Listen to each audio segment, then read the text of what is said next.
If we bet on Sam Houston State today, whether it wins the squad round or not, but if we bet on Sam Houston State today and they don't cover and they don't win, I will buy a Sam Houston State jersey and wear it for a week on stream, looking like a fucking idiot.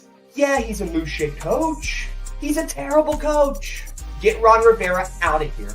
I'm not even saying to hand the keys over to Bieniemy yet. All I'm saying is this is not our head coach. This is not a winner. This is not our guy. Listen up. All right, take a little mental screenshot of this one. Boop.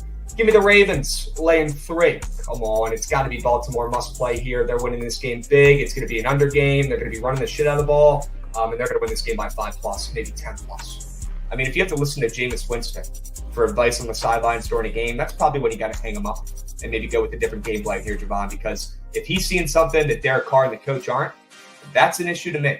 That's just Jimmy Butler activities, man. I just don't know if I can click a square and just say, you know what? I'm going to go to the grave with Jimmy Butler today when I see that cut, that profile. I'm watching them rock down. Brand new bag with pro, but I didn't pay for it. I don't like spending that cash because I'm trying to savor it. What's up, chads? What's up, boys? How we doing? BTL episode 349 piece. As always, hold the fry. Joined by your two hosts, Krabs and Javon, on this beautiful Friday morning. Javon, BTL Fridays are the best days. We've got a mega ep today for the people. How we feeling after that nice squad ride smack on the ice last night? You know, Puck? That might have been the freest squad ride of all time. It was with the Blackhawks, which is funny. But, yeah, feeling good. Squad ride dub was air. W War Room last night, and looks like we're getting some bumps on the slips that Trent's probably splooging for downstairs. So that's huge. Feeling great. Rumor has it we've got a little Keenan Allen bump, folks, going up from 6.5 to 7 on the board. Yeah. Love to fucking see it. Javon, you know how I roll. You know how my brain works. You know what I'm thinking when we're crafting these entries. I obviously don't want to put goats in these puppies, right? I think that's absolute, trappage right there. But you know what? Keenan Allen, that dude's about to get absolutely fed in this game. The total is going to soar over. I don't care if it's square. It doesn't matter. These boys on turf, these two teams are about to light it up. And Keenan Allen in this spot is a guy I'm okay with squaring up and taking. And it's a great sign. He already got bumped up. Your guy Laporta as well. We know he's been a GOAT, knock on wood, recently this season. Javon, he got bumped up too. Love to see it. Any other bumps I'm missing? I don't think so. There's definitely I would say there's one on the way for Christian Kirk. I see his catches are getting steamed. His yards haven't exactly got there yet. So I would be looking forward to that one. But I guess fingers crossed. Sam Howell's pretty close too. I think he's like minus 135 up from 5 cents. So we'll be seeing a couple. We've already had Laporta and Keenan Allen. Maybe more to come. Maybe more to come. W's chat. I wouldn't wait to lock this puppy in. I'll be honest. I would lock this in ASAP. Gooch, spam that damn link. Let the people know how they can tail this. Guys, it takes like 3 seconds. If you click on this link, it takes you right to Prize Picks. Could not be easier. It auto-fills your entry. You lock it in right away. Guys, all you got to do is put $5 on this. If you've had a tough week, if you're not trying to nuke this, it's a 6-piece. It's not a 2-piece, right? But tail for the vibes. Tail if you're already on our team, if you signed up. There's no use for you guys signing up for our team if you're not going to tail these entries because we might need you guys if we end up tying, right, Javon? If we have the same amount of squares that smack, what happens, Exactly. We need you all hands on deck for this. And I'm not even just saying it just to do it. I think we cooked. So if you want to tail this entry, you should want to tail this entry because it's going to bring coin home. I'm excited about this week. What do we think of MMG's picks? I don't love them. I'm not going to chirp them, though. We'll see how these guys perform on Sunday. Okay, I like our entry against any of the other ones up there on the boards. I think we're in a great spot, Javon. I like what we cooked up last night. I agree.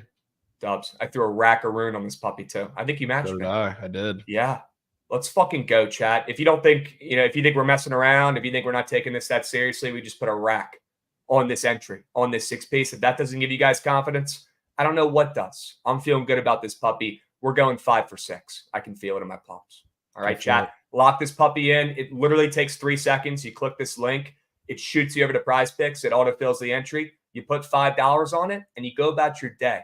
But if you've joined our team and you haven't tailed this entry, number one, what are you waiting for? Because you're only going to get worse numbers with these bumps. Number two, you might as well have not joined our you might as well not join our team, Javon, if you're not going to tail the entry at this point, because we might need these entries. And I can't even speak. We might need these entries. We might need these fucking tails if we tie. We're going to need the people. We need the signups. We do. We need what we need. Chat, lock in, tail this freaking puppy. All right, we're not messing around. We got 2 racks on this pup. All right, Javon? Let's take a peep at it real quick. Goods, click on the graphic. I want to zoom in. Javon, if there's one guy on this who is your favorite square, not saying it's smacking, but what's your favorite geyser on this puppy? Is it Sam Howell? I know that was Meek Glutes. Is it Laporta with the jacket on? What are we thinking? I'll tell you, it's definitely between the Sam's Club up there. Like, wow. I love Sam Laporta's spot. And it's, again, not just because I have tonsils on the man, but I've only stuck my neck out for him in specific games, I think twice this season. And he's had 2 of his best games in that. And, like, in the middle of the field, he's going to grub. I'm super glad that I already like the yards. But the fact that we have the catches up now, I think he's going to get fed in the short game a lot. It's like I love that, which probably is not good for our matchup there with MMG on completions for Goff, but I think a lot of it's going to be to Laporta. So pretty excited about that one. Sam Howell too. I mean, how are they going to run the ball? Why would they? They're going too much. I don't. Javon, rumor has it you're a Sam's Club Gold member. I mean, I might have to be. I might have to throw the Sam's Club 2-piece on the side. This weekend, just for the vibes, yeah. Sure. Let's freaking go, chat. I feel good about the 6-piece. Rumor has it we might get Trent stopping by on BTL today to fade the 6-piece for the vibes, chat. We need that. He's probably doing jumping jacks down on the first floor here after seeing Keenan. Yeah, can you hear him running around down there? He just won the Super Bowl yet? I can hear a big scream. Let's freaking go. Chat, we cannot care about this more. We cannot be more dialed in. I hope last night's craft set showed that. We're not messing around. All right, we're getting bumps left and right. He's got the jacket on. Come through, Laporta. We need you, my man, more now than ever. All right, go. W's, Javon. Edits. Yeah, that's a crazy graphic. I freaking love it. Absolutely love it. Well, all this talk about the Prize Picks entry, all this talk about the bumps, all this good stuff is great and all, Javon, but I'm still pretty pissed off from these college basketball games last night. Goots, run the steam crabs.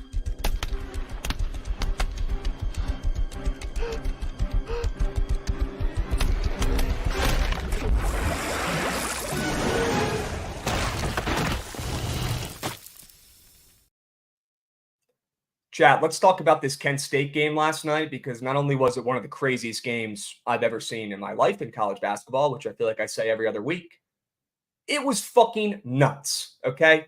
And we'll rerun this clip. We're going to need to, because I'm going to have to run you guys through this. Javon, I don't know if you had eyeballs on the end of this game, but both teams, nobody wanted to win this puppy. Kent State down the stretch, they were up a couple. I think they were up 5 with about 4 seconds left. Next thing you know, their inbounds passer turns into freaking Kevin Love, Javon, and throws a full court pass, bullet, right to his guy for an immediate 3, the easiest shot, the easiest possession in the history of the earth.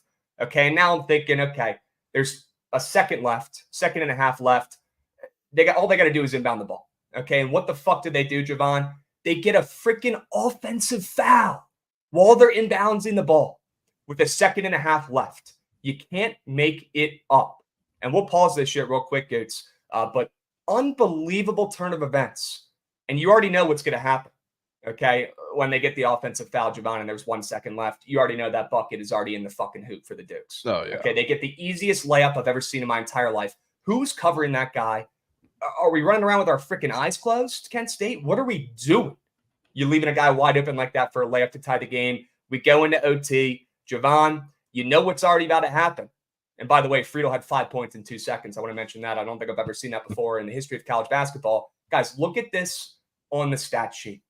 Imagine you have Kent State and you pull up the app to check it after, you already think your bet's hit because they're up 5 points with 5 seconds left.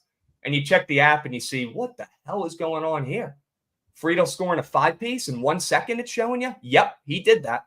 I watched it with my own fucking eyes. It happened in real life. Yep. Kent State, by the way, a team, Javon, who has not lost a home game in over a year. This team did not lose a home game all last season. Javon, one of the best home teams in college basketball history. Unbelievable turn of events. The kid had 5 points in 2 seconds. You can't make it up, but Javon, it gets worse. I wish I was making it up. It literally gets worse. I don't even know if that's possible, but it does, okay? So we go into fucking OT.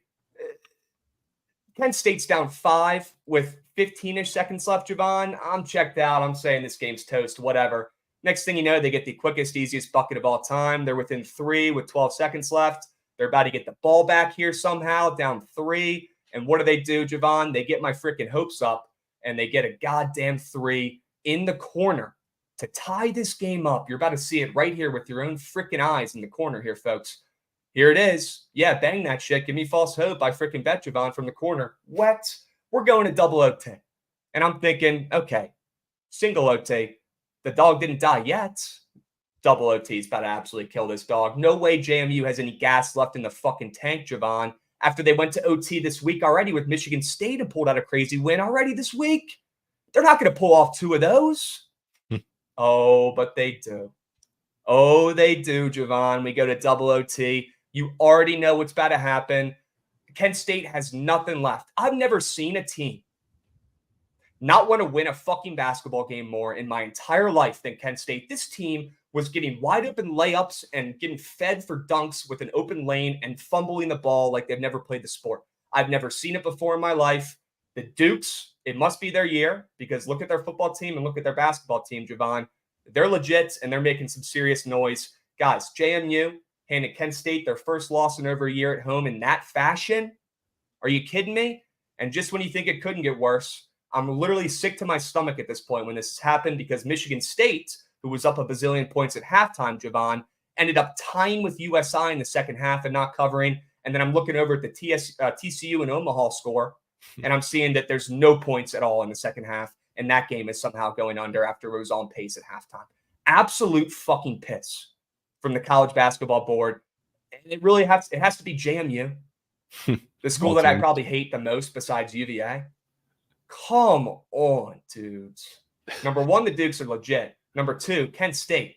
Sincere Carey, not having him anymore, not having that closer. Yeah, they're toast. They don't got a guy. You could tell last night. Kent State had no business winning that game. They were never winning that game. Shit bets. I cannot believe what my eyeballs witnessed on the court last night in the MAC. What the fuck, dude? Unreal. Absolutely unreal. Some of those beats. That was tough. Yeah, it might just be the Dukes here, man. What they're doing in football, what they're doing in basketball. It might be like their Charleston year. You just can't fade. I mean, that was up there as one of the worst beats I've had in my life. Straight up.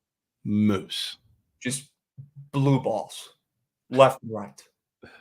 Single. Okay. Never seen it. And yeah, it should have been Sam Houston. I freaking died. Golly, chat.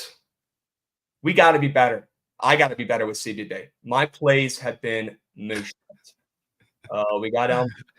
Please pull up Elmo tweet. Elmo tweet is here. Let's go, chat. Yes. Who's already locked in the entry and who got it before the bump? Because these shits aren't done. We're going to see these get bumped up again, Javon. Lock these in before they get even higher, chat. What are you waiting for? Throw $5 on it for the vibes. You don't got to nuke it. But me and Javon putting a rack on this each should tell you how confident we feel about this 6-piece. Lock it in, chat. Lock it in. All right, we'll pull the link up. We'll pull the link up in chat. We'll keep spamming that in chat so you guys can click it. It takes literally 3 seconds. Okay, W's. Javon, that's enough bitching for one day. Let's move and let's groove. On to the college football weekend preview. Goots, run that shit.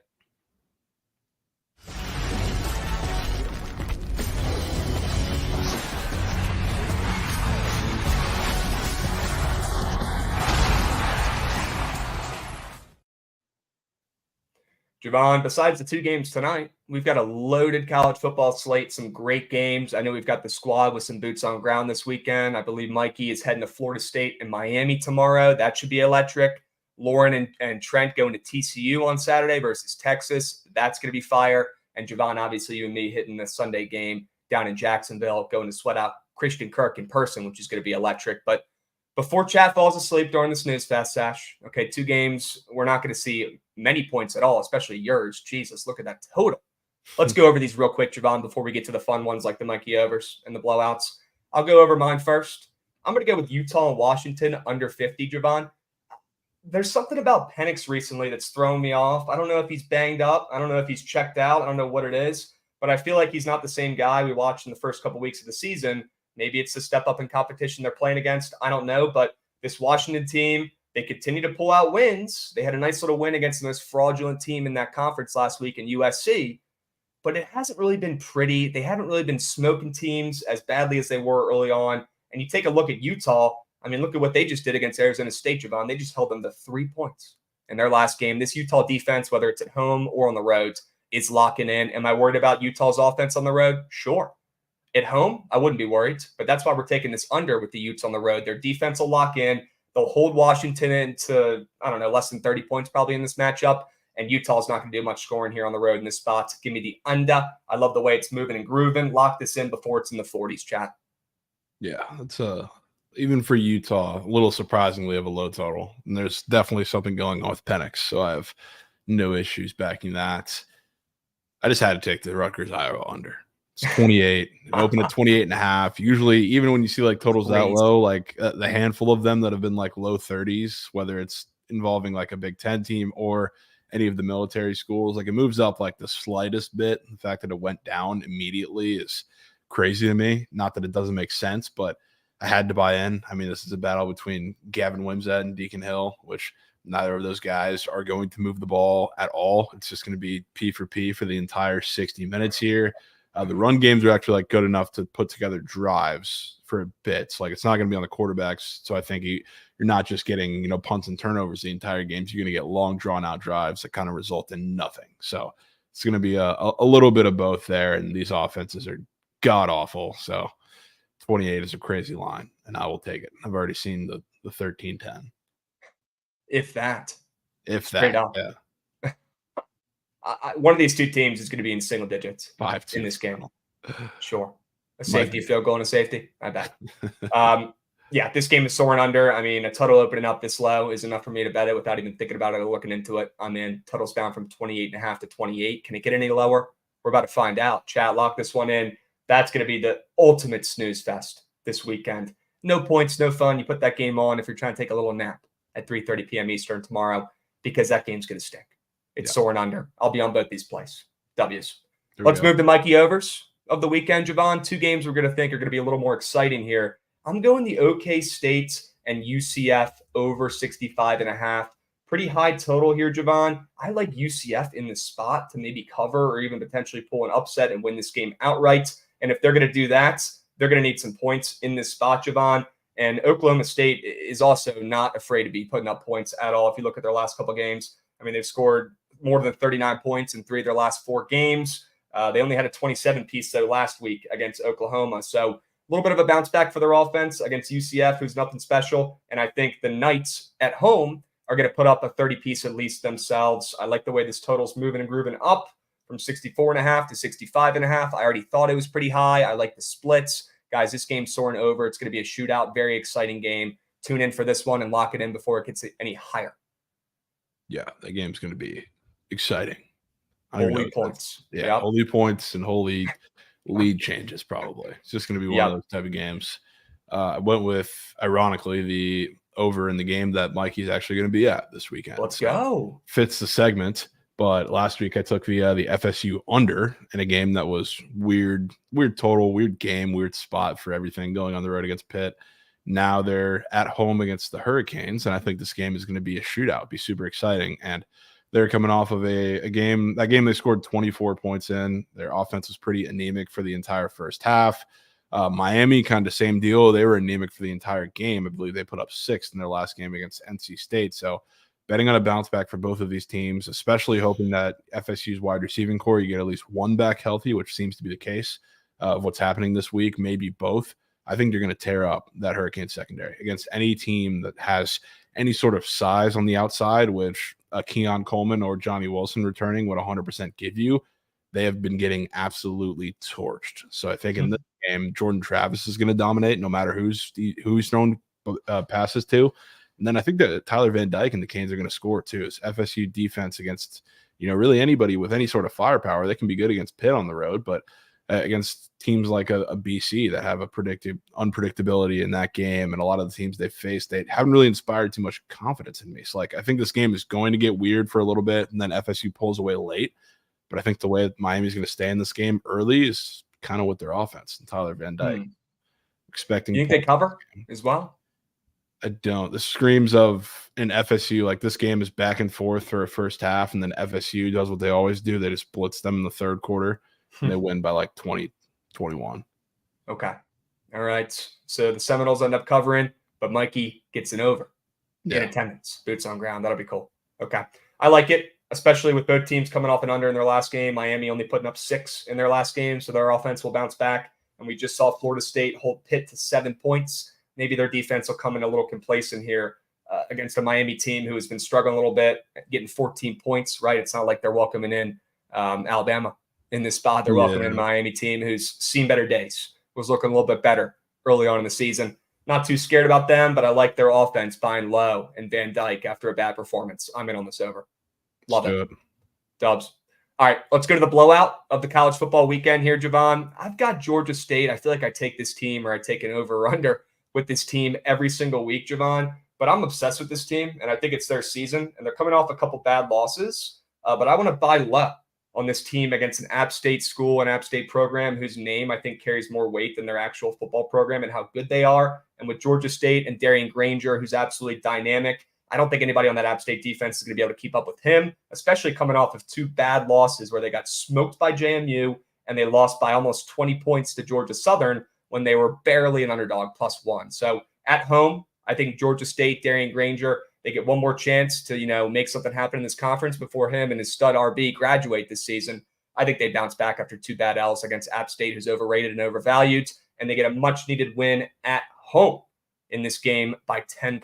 Georgia State rolls. Their offense is going to look like it did in the first couple weeks of the season. Yeah, I'm in on that. I love that team. I think they're a pretty fun team. It just might be kind of their year too. I know, but it's now or never, because if they drop another one here, they're probably out of any sort of, conference championship contention. Yeah, they got to win this game. Fair enough. I went with Air Force. Ooh. The big bounce back spot heading to the island in the late night tuck-in game against Hawaii. And I remember looking into this when Hawaii played Oregon and I think Stanford earlier in the season, but there wasn't as much data. But I was looking at Oregon. I talked about this actually with the TCU Kansas State game too. There are a couple teams in FBS with absolutely horrendous numbers against any sort of pulling action on the offensive line. TCU was there, which is why we faded them against Kansas State, or at least part of it, why I felt comfortable in the run game for Kansas State there. Hawaii is also down there, which is why they struggled against the run as much as they did against Oregon, outside of the fact that Oregon's just that much better and significantly more talented at every single level. But that was why I took them in that game when they beat them, I think, by 45 points there. And they struggled to give up like 250 something almost on the ground. Similar thing against Stanford. They struggled in the run game earlier in the season. So now you have the pull in the run game times 75 because you have the triple option, which they haven't really faced a military academy since Nam. So I think this is going to get ugly. And there's a reason why, coming off of, their Super Bowl, or not their Super Bowl, but they're looking for quest for a little undefeated season here. And they fell by 20 against Army, one of the more shocking scores of the college football season last week. Now they're 17.5 up to 19.5 on the road on the island. So I think this one's going to get ugly. I think they have a chance to pull away and win this one by 40. Okay. On Veterans Day as well. On Veterans Day. Oh, yeah. That's the crazy narrative. I guess that could be the difference there. Yeah. I guess if you're on the East Coast, it might not be Veterans Day by the time it ends. But that is true. But when that ball kicks off, it will be. And they're going to play like it. I wish you took Navy on Veterans Day. I'm biased, but we'll take it. And shout out any vets in chat or anybody in your families who are veterans, chat, anybody. Be extra nice to them this weekend. Give them some respect. Okay. They're fucking beasts. Give them their flowers today and tomorrow. I think the actual holiday is tomorrow. But if any of you guys served or if anybody in your family did, respect. I tip my cap. You guys are fucking awesome and we need you guys. So W's, and why not lock in Air Force for the vibes late night, Javon, on Veterans Day? That feels like a mandatory tab. Are you kidding me? Might have to be. Shit. I'm in. W's. Let's keep moving and grooving here. 2 blowouts there, Georgia State and Air Force. Javon, let's talk about some upsets. 2 dogs we think are going to be barking. Okay, you got Wake Forest on there. I had a feeling you're going to put them on there. What do you like about the Demon Deacons, Javon, this weekend? So this is such a weird spot for NC State because this is, I believe, week 1. I know he played a little bit last week, but this is week 1 after them really declaring that they're going to save MJ Morris and they're going to redshirt him. So now you have such a weird situation with Brennan Armstrong kind of, I don't know, it's like it's going out like last couple games because they've kind of acknowledged that like he's not really needed, but MJ Morris is so much better than him that they just want to save him for when it matters the most because their team is not very good this season. So I want to fade that whole little narrative, but I also think Wake Forest has a little advantage here if you look at scheme, because like the one thing that NC State, when they excel in matchups where you're facing like a really bad run defense, which Wake Forest, they haven't shown at times they're elite against them, but they're decent at stopping the run, and they have been in the right matchups. So I think they're going to come out in this weird little game, 2.5 to, I think you're seeing 2 some places. I think they're going to blitz them a lot, and I think NC State's offense is going to struggle in this game, and offensively, I think they're just going to do enough. I'm not going to act like their offense is the most dynamic in the world, but I have trust in Mitch Griffiths against this team. I think it's going to be a low-scoring slugfest that they come out on top of. Okay, taking Meg Griffin and the Demon Deacons. Meg Griffin is crazy. Love it. I'm going with the Red Raiders at Texas Tech, Javon, getting 3.5. I'm going to keep fading Kansas until I get a bet that hits or I have nothing. Okay, and I'm going to back Texas Tech again this week. At Kansas, getting 3.5, getting 4, whatever it is, doesn't matter. I think they win this game outright. I'm just not a believer in freaking Bean. I don't know how this kid keeps getting away with it, Javon. I don't understand it. I watch their games. He fucking throws a little duck fart up there. Next thing you know, the receiver comes down with it wide open down the field. It doesn't make a whole lot of sense to me. I don't think the kid's that special at all. And I just feel like Kansas has gotten kind of lucky this season and last. And with Texas Tech, holding it down against your TCU Horned Frogs last week in an impressive win when you guys tried to come back there. The Texas Tech defense was locking in. They were looking good. I think they'll force some turnovers against Bean and that Kansas offense again in this spot. Guys, Kansas is having the season of their life right now. They're ranked 16 at this point. That's got to be the best ranking they've had in years. We fake.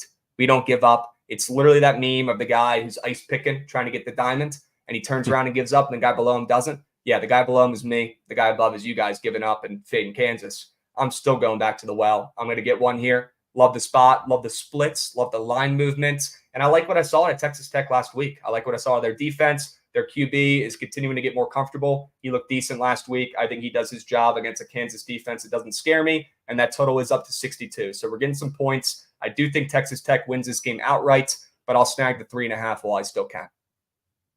I'm in. Sure. W's. We move. Gents, chat, take a screenshot of this mentally. All right. 2 dogs that are going to be barking this weekend. All right. Keep tabs on these pups. Let's go to meat on tape. Javon, 2 of our favorite plays for this college football weekend. Would you look at that? 2 of our favorite teams. Talk about meat glued. Give me the Hokies this weekend. Guys, this is a straight line play for me. It was like Christmas morning when I woke up and I saw the Hokies flip to a favorite in the spot. And I know Javon's not going to like hearing this, but he can't deny that line is probably a little bit weird. And I know the Hokies get respect, probably a little bit more than they should, but not really on the road typically. And unfortunately for me, I would know that because I follow this new shit team and program. And I notice at home they get mad respect, but on the road they don't, except for this weekend against Boston College, who is on fire. And I'll tip my cap to you, Javon, for that, win total over that already smacked for BC. Great play there. But they're already in bowl game. They already have 6 wins. They're 6-3. They're on fire right now. They just beat Syracuse. They beat UConn before that, Georgia Tech, Army, UVA. But if you actually look at the teams they've been playing, they are moose. The competition is night and day between the 2 teams that these guys have been playing. VT coming off of getting smacked by Louisville on the road when people were all on them, backing them, thinking that maybe they could go to the ACC championship. Well, that's dead. But you know who's not? Brent Pry, trying to prove that he is the coach of the future at this program. And our guy Drones, who's been getting better every single week at QB. I believe in him. I think they run up the score and get a big-time win on the road. Guys, don't ever think it. It's the moose shit Hokies, who are a favorite and have a losing record against the 6-3 BC Eagles, who are probably the same skill level, but have had a much better, season recently, at least for the last month. They're on fire, 5 wins in a row. We fade. We back the Hokies on the road. Why are they a favorite? That's really the main question here. That's what it all comes back to, Javon. Why are they a favorite? Yeah, it is a little weird. They don't have any business being a favorite in the spot. None. It doesn't make a whole lot of sense. It's a must-have. It is. You might see the path. I'm hanging out that in BC this weekend. You might see the path come through. And no, I'm not, because I don't need to overexpose myself with the boys, but the path is open. It would have been more open if Louisville would have lost last night, which would have been huge, but we'll see. We'll see how it plays out. They haven't gotten line respect for like weeks now. It's still a little weird, though. I'm with you. It's weird. I'm with you. All right, tell me about Cal. Why do you still have that meat glued? Yeah, I have that meat glued because this is one of the matchups that I've been looking forward to most throughout the season, because I think they have the significant advantage here. And I'll tell you, and the biggest part of this, and we'll talk about it in the 5 guys, because I will 100% have a square in the 5 guys in this game, and it has to do with Jaden Ott. Washington State, is just a broken team. I like this team earlier in the season. I loved what Cam Ward is doing, but now after the last handful of games, getting smoked by what we thought was an upset at the time, but really is in hindsight isn't seeming like it, against Arizona, where they lost 44-6 in that game. After that, they held tough with Oregon for a little bit. Then it's just been all downhill from there. They've been terrible. Cam Ward has made mistakes like Cam Ward does. They can't run the ball, which that's kind of what you need. You need to have a balanced offense against Cal. The run defense is actually pretty stout, so you're going to be forced to be a little one-dimensional against them, which not going to act like their secondary is incredible, but this is going to be a game with a lot of points, I think, too. I like the over. I just don't think Washington State's offense is in the place where they can do enough against this Cal defense. They're coming off a game where they scored a touchdown against Stanford, which was abysmal. So I think they're just a dead team walking in the water. Kind of what we saw from Oklahoma State towards the end of last season. It's the same vibes I'm getting for Washington State in this spot. And on the defensive side of the ball, they can't stop the run to save their lives. And that is the one spot, like Cal hung in that game against USC. not just because Fernando Mendoza was doing well, but because Jay Knott had 700 yards rushing. And that helps a guy like Fernando Mendoza, who's a young, inexperienced quarterback who has been playing very well since they put him in. I'll give him that. He gets at his best when they have a steady run games. And Jaden Knott is going to absolutely tweak in this game. He is going to put up video game numbers, which is why I'm taking him in the Five Guys, and why I'm taking him this weekend. Cal, in a high-scoring game, is going to win. Feeling a Hail Mary bang this weekend. So am I. I talked to Javon before BTL today. I said, we're going to need to spend a little extra time on the Hail Mary leg and the Five Guys entry this weekend because I'm tired of losing those the last couple weeks. I know we've smacked one of each so far this season. Maybe we're still up coins on the Hail Mary. I don't know. I'm not a mathematician. I do know this, though. You guys are going to get maximum effort and extra time spent on those weekend entries because I know you guys want to tail those. And that's very important for the weekends if we're not doing BTLs, right? Need it. Yep. W's. You guys know we're locked in. You know we're finding winners. Who else is putting in this work? Nobody. All right. W's, Javon, our two favorite teams besides your Horned Frogs, I guess. What could go wrong for the meat on tape? What could? What could go wrong? All right. Let's keep moving and grooving. Let's jump to Friday Night Lights. Javon, I don't know if we're going to have many plays for these two games on the college football slate tonight, but let's take a peep. Let's make sure we're not missing anything, okay? Because even, this week when we're talking MAC games and we took a quick peep, Javon, had some good success. Yeah. Looking at the college football board. So let's do our due diligence here. Let's take a peep. We've got North Texas and SMU, and then we've got Wyoming, and I wish it was CBB, but it's college football, playing against UNLV, 7-2, who's only laying 3. There's got to be some sort of injury, something or another going on with UNLV. And if anybody in chat knows, please let me know, or else we're going to have to take Wyoming because that spread has come down since we've talked last, Javon, like 30 minutes ago, down to 3. And they were at 5.5 yesterday. What the hell's going on with this? I don't know. Maybe it is Wyoming. Maybe there's some injury stuff. Either way, that's probably my lean gun in my head if I had to take a bet in one of these two games, Javon. I'm not loving anything in North Texas and SMU, but that line has moved 2.5 points towards the Mustangs. They're almost up to 20. Yeah, I mean, North Texas, another team that I think is rather dead at this point. Defensively, they haven't shown any sort of improvement from the beginning of the season, which is absolutely pitiful. They've kept a couple of games close against kind of mid-pack teams. Their offense really isn't going anywhere, but SMU is starting to look pretty decent. And like offensively, there's a big difference with them. They've kind of shut off the let's run every single time and try to establish the run because we think we're more physical than everybody else we play, and that just simply didn't work. Now they're trying to throw the ball a little more with Preston Stone. They're a little more explosive kind of on every level. So, I mean, their offense looks kind of what I expected straight out of the gates. So I wouldn't be surprised to see them just run away with this one. Just like last time we saw them in a or was the last midweek game was that Temple game that they won 55-0, which was hilarious. Yep. But I would not be shocked if we saw something similar today. But big kind of a rivalry game here. Not too far from each other. I forget the name of it. Maybe the Safeway series or something like that. They're a little familiar with each other. So it'll be an interesting game. I feel like SMU's played like all their games during the week this season. I feel like they played like 5 weekday games. Yeah, they've played a handful. Yeah, interesting. Yeah, I don't really have a play in that, chat. I think it's got to be Wyoming for me in that second game, the late night piece, 10:45 p.m. Eastern on FS1 W's. I think it's Wyoming. I'm not seeing any injury designations. I'm seeing squares up or props up for both of these QBs in that game. So I don't think it's anything crazy. Maybe Wyoming is just the sharp sides. And we know Wyoming does show some heart. They hang around. They don't give up. They've had some nice little comebacks this season. They're coming off a nice win against Colorado State where they covered. UNLV, though, they've been doing their job too, Javon. They've won 4 of their last 5, covered 4 of their last 5, and they're coming off a blowout win against New Mexico in their last contest. So, Wyoming does have good success against UNLV. UNLV hasn't beaten them since 2016, but I think it's got to be Wyoming and the Cowboys here grabbing some points on the road. Yeah, I need squares up for this game. Like I need air.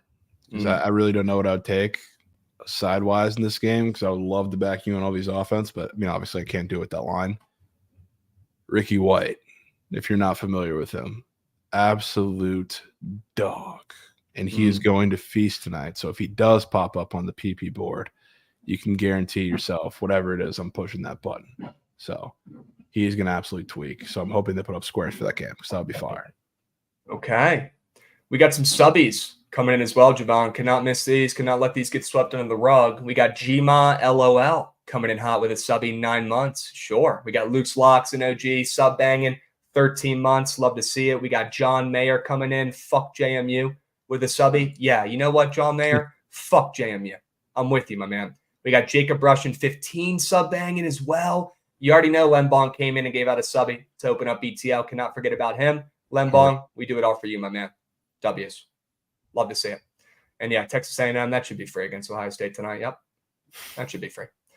We move. Javon, college basketball. Let's talk about it. Yeah. You down? Let's do it. Awesome. Plenty of games today. An absolutely loaded slates. And yes, chat, we know that Brock Purdy is back up. We know. Yeah. We know. Okay. There's nothing we can do. You hate to see it. Still lock that square in. He ain't throwing a fucking pick. Yeah. All right. But make sure you guys lock in the 6 piece that we crafted up last night. If you haven't locked that in and you're in here watching stream, what are you doing? Why are you here? Lock it in. Tail. We need every single entry tailed, as many as possible, to beat MMG this week. Lock it in. Need it. Lock it in. Stopping my work to lock it in right now. Be more like Devin, chat. That's hard. Be more like Devin. Okay. W Pega. Okay. We move. We groove. Javon, college basketball, a bazillion games today. You want to talk about Duke and Arizona? That's a pretty damn good one. That's going to be a great game.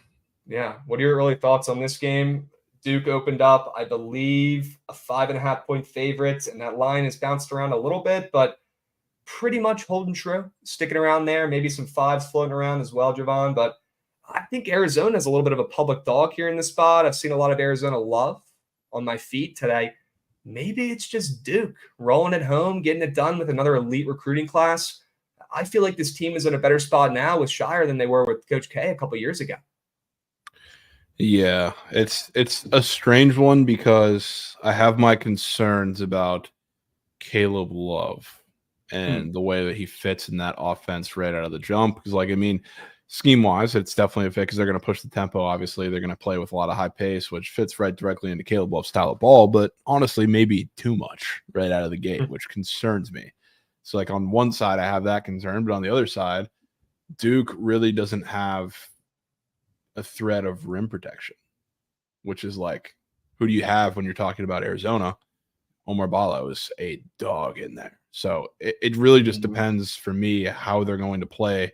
Obviously, they're going to play somewhat through Caleb Love, but if they're not feeding the post, that's going to be a problem because that's going to be how they have to win this game. If they're not and they're just going straight through the perimeter, I think that's an Arizona style of ball that doesn't work in this matchup nearly as much with Duke. So I'm very uncertain of what's going to happen in this game, but I'd probably have to lean Duke out of the set.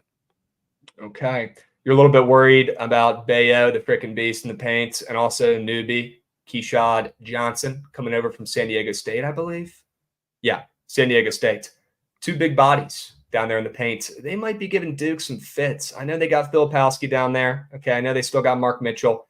I know they got Ryan Young, the 6'10 big man coming off the bench, but yeah, who the heck is going to be able to slow down Bayo in this game?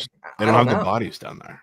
Like, on the perimeter, they can hang with them, at least defensively. But if they are feeding Ballo in the post and really the slew of big men they have, like, they are in certain, like, conversation to win this game. But it's just a question of whether they do it or not. And coming straight out the gate in this matchup, I don't know if they're going to do it. Chat's asking about the over. I like the over. I like points in this game. I think both teams are going to struggle strapping up here. And I like the total on the move up 2 points, but I don't love how public it is. And I really don't love how many overs have not been hitting, at least from what I've been seeing and what I've been betting on recently. So sketching me out a little bit. I'm not really in a rush to bet a Duke and Arizona over on ESPN. One of the best games of the early season. I feel like that's just bait and not a recipe for success. But I do like the way it's moving, and on paper, I do think both teams will be scoring, in the 80s, or at least get one team in the 80s for this over to soar. I do like it. I don't know if I'm going to get to the window, though. Yeah, people forget, too, like, this is an Arizona team that's, like, going to push the tempo and play with a lot of pace, but guys they added, like Keshad Johnson and Jaden Bradley, are great defenders. So, like, I wouldn't be shocked if this is as far as defense goes, one of the better iterations of Arizona's team that we've seen in the past couple of years. So that's why I'm scared to push the button on really anything, but especially I would be scared of points because, I mean, Duke's perimeter defense is looking a little scary to start the season as well. So I wouldn't be shocked if this is just a massive question mark game. Okay. We know Caleb Love has had some success in this arena in years past. I think he's averaging close to 20 points a game. Somebody in chat was talking about that. He's comfortable there. Maybe it will be Arizona coming in on the road, put on some points. I don't know. I'm scared for Filipowski and Duke's big man in this matchup. I don't know how they're going to cover these big bodies on Arizona in the spot. Probably not going to bet this game. Yeah, if you couldn't tell. Fair enough. All right, but wanted to talk about it. The best game on the board, in my opinion. Yep. What else do you want to talk about, Javon? There's 7 million games on today. I know you want to go to Ohio State. Yeah, I want to go to Ohio State. I want to take Ohio State, chat. The systems are back. Sound the alarms. Okay. You saw what happened last year in these spots when an unranked team at home was a favorite against a ranked team. They came through. Knock on wood. Okay. I'm going to do my best not to jinx this, but there's 2 of these spots today. Okay. And we're going to talk about them. The first one, Texas A&M on the road, getting 1.5 points, Javon, at Ohio State. What are your early thoughts on this game? Yeah. I mean, I'm scarred from last year a little bit from Ohio State and sharp spots, but yeah, they're out of the ones that we have on the board today. I will say this is probably my least favorite. Ohio State's your least favorite. Yeah. I mean, they literally were in the same spot 5 times last year at least, and I don't think they came through in a single one. I know. I hate Chris Holtman. I hate that they lost everybody. I like that they got Jamison Battle. But I feel like that's just the same player they've had the last couple of years who hasn't really been enough to put them over the edge. You know? I'll tell you what. They've had 10 Jamison Battles on their team the last 5 years, and they've done nothing. Yeah, kind of. I do really like Jamison Battle today, which I'll be pressing his square. It's because the one thing that I do think Ohio State will have an advantage in, which usually plays into the role of Texas A&M, their defenders are very switchable, which is why they switch so much on defense. They're very athletic guys, but this year they're a little smaller than in past years. It's like Jamison Battle, who's a guy that's going to play like a versatile 4 from them. Like, I think he's going to dominate when he gets a lot of those matchup advantages. So if they flow through him, I think it could be a very different game, a very good game for Ohio State. I think he does get his points, which I will be on as more than points. But I think that's kind of the key to opening up everything. We'll see if they can do it at a pretty consistent rate. But this is another game that I'm struggling to figure out what I want to do with. I mean, I'm just looking at the bodies that Ohio State has. I mean, great. They got Bruce Thornton back. He dropped 10 a game last year. They get Jamison Battle this season for Minnesota. He's going to be their best player right away, I'm assuming. But like everybody else in their team, they get no production. I guess they do get Zed Key back. I'm assuming he's good to go and healthy and playing. And I don't see why he wouldn't be. That's huge for them. But, I mean, they lose a lot of pieces from last year, man. Sensabaugh, Sewing, McNeil, Likely. I'm definitely saying that last name wrong, but the glue guy who was on their team last year came over from Oklahoma State and was a really good role player and passer for them. They're losing a lot of pieces, man. But them being a favorite, I mean, what is going on? Yeah. Why? But I'm always down to fade Buzz Williams as a spike fade since he left my Hokies. Always down to do. There you go. Okay, we cannot ignore the line. We cannot ignore the line. Although we also cannot ignore Wade Taylor, who is a beast. And I think he's going to have a great season again this year, carrying that offense. 100%. 100%. I do. They also have the other guy, Hefner. This guy, Strap. They got Hugh Hefner on their team? Yeah, Hugh Hefner. It's their little new sharpshooter. He's a bucket. Hayden Hefner, the senior. Where did he come from? I don't know. Thin air. Okay, sure. They're building them in labs these days. They also still have Tyrese Radford somehow. That kid literally played when I was at school still. Yeah, Radford, Henry Coleman back still playing. Dude, this team gets back a decent amount of guys. Julius Marble down there in the paint as well. Okay. Yeah.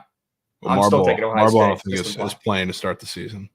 No way. That's huge. Yeah, which is one of the reasons they're a little thin in the front court there, which is why I liked some potential matchups with Battle. Okay, good. That's huge, chat. That's huge. Okay. Yeah, give me Ohio State. Javon, you're scared off that. I don't blame you. I don't feel great about it, but I have to play the system play, an unranked team who's moved shit as a favorite. Fair enough. Just have to responsibly play for a unit. No sneaks. No nothing. Just one you. Okay. What else, Javon? There's a bunch of really good games. There's another one of these systems late night. We can get to that in a moment, but figured you'd want to talk about a couple of these other earlier games like UVA and Florida, maybe. Yeah. I know you're a big Gators guy this season. I'm kind of a big UVA guy this year, so I'm curious to hear what you think about the Gators in this spot, getting 1.5 points at home against the Cats. Yeah, so I don't disagree. Shout out our man too. Give me Tarleton State every night. Hilarious. Yeah, great play last night. Great play. But I am a pretty big UVA fan this year too. Don't get me wrong. I think they're going to be really good. One of the underrated teams in the ACC. But coming into this matchup specifically, this is where I want to lean into the depth that I think Florida has in their backcourt with a lot of the guards they bring in, which starts, I guess, with Riley Kugel, who's an absolute bucket. Florida is not home. No, it's a neutral game. Charlotte, Spectrum Center. Great call. Yeah, so I mean, it's essentially a home game for UVA. So they're really semi on the road here. But Florida in the spot, I think this is one of the offenses that's constructed very well to beat the pack line defense because they're a much improved shooting team. You talk about Kugel, you talk about a lot of the guys they added there. I mean, not this game, but once Zion Pullen gets back from suspension, they're going to be really so deep back there. But it's going to be such a different matchup than obviously Florida is not a Tarleton State who needs to really get to the rim to score, which is why like last night when Tarleton State didn't need to get to the rim, I said they wouldn't go out there and put up 90 points exactly, but they damn near did. So like Florida is a team who is pretty built there and they have athletic bigs, which is exactly what you need to stop or penetrate the pack line defense. So like Tyrese Samuel is going to have a pretty big day and he can force a couple of mismatches there. So I love the way they match up with UVA's defense. And kind of like the one thing that worries me about UVA early in the season is they made additions like through the portal and recruiting that they're trying to transition like a little bit away from as much defense as they really feel is necessary. Like they want more offensive power. And I saw this with a couple of teams in the past couple of years, but like TCU was the exact same way. And they tried to transition into, okay, we want to be this transition powerhouse, and they had a season to get ready for that. And the first kind of couple games of adjustment against bigger teams went very poorly. So, like, obviously, Jamie Dixon is not exactly Tony Bennett, but for the first couple of games here, when they play against teams that match up really, really well against them, I have my concerns. And Florida's defense is actually really good too. So I think the matchup lines well early in the season for Florida to sneak one here. If Florida's defense is really good, why are we not just taking this under? Because I think they can score.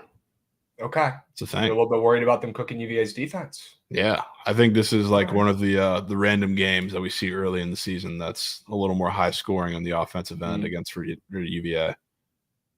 Somebody to watch out for in this game, if you guys are tuned in, if you're ACC people like me and you enjoy watching that conference, or if you're just trying to watch one of the better games on the slate tonight, you got to keep your eyes on Jordan Minor. He only played like 6 minutes in that first game for UVA, Javon, but there's no way he transferred from Merrimack as one of the best players in the mid-majors to come over here and play 6 minutes a game. I see him turning into the sixth man for this team, and I think he's going to be one of the best pieces out there offensively and defensively. Plays both sides of the ball really well, very physical forward.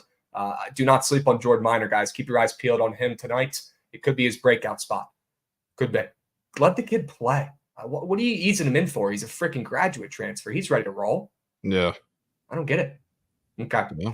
I'll be shocked if he's not getting more minutes as the season goes on. Keep your eyes peeled on that guy. I almost took him for my player to watch in the ACC when we did that preview. Yeah, that could be dirty. I mean, I think on the other side here, Florida has a couple of guys too. The thing that I like about Florida is that they have not just Riley coming back, but they brought in Tyrese Samuel, who has looked good early offensively. They have obviously Zion Pullen coming back from suspension soon. They brought in Walter Clayton. So like a lot of those guys, like it's kind of hard to pick if we're talking about like squares for this game, but I would really like to because I think they're going to be good on the offensive end. It just could be any one of these guys. So like I'm pretty excited to watch this game, which is can't really say that for a UVA game too often.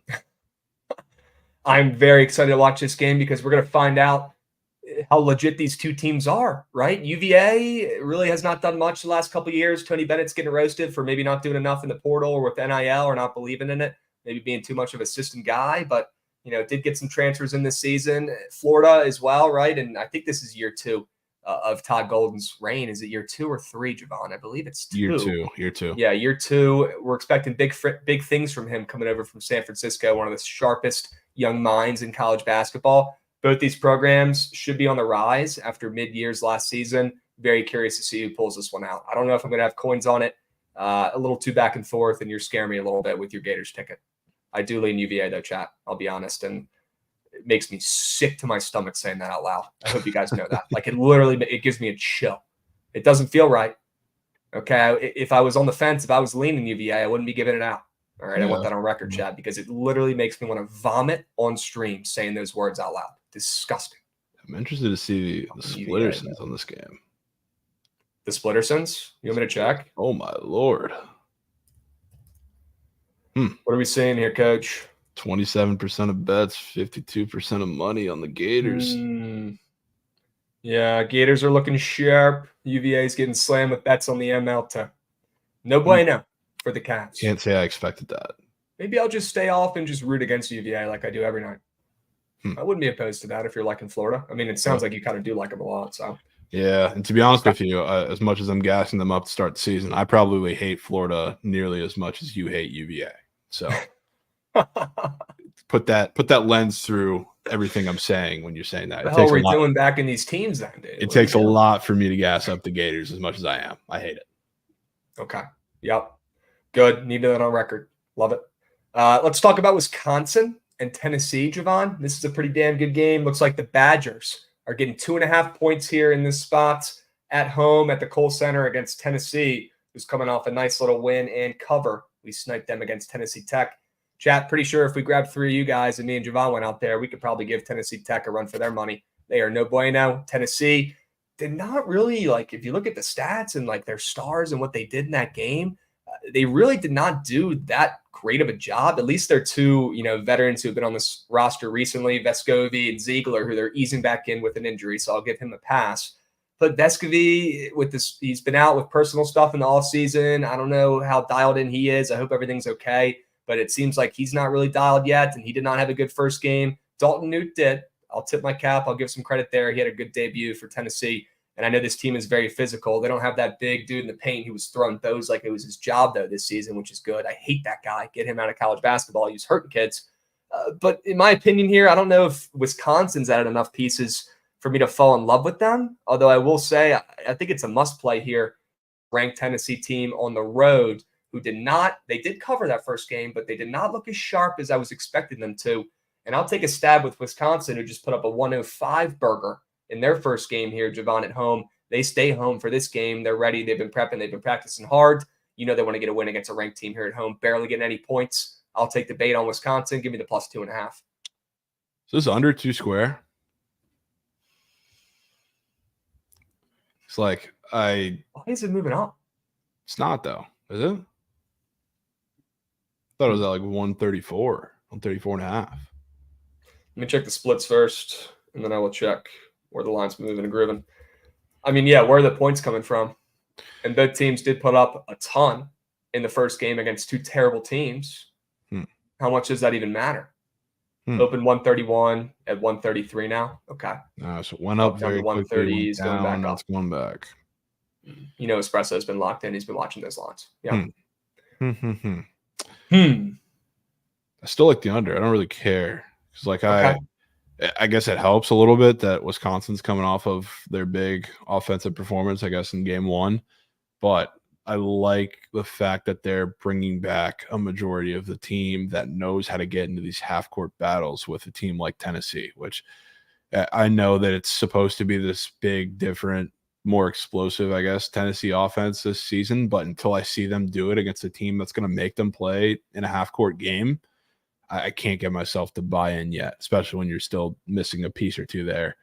So, I mean, I think the veteran nature of this Wisconsin team, and especially this Wisconsin defense, is going to take over tonight. It's I think regardless of how the game plays out, I think it's going to be just an ugly, grinded out 61-58 type game. Okay. I mean, that's what I was expecting until I looked and saw Wisconsin putting up a 105 burger in their first game. I wasn't expecting that out of them in that Yeah. offense. Now, they do get a couple guys back from last season, Javon.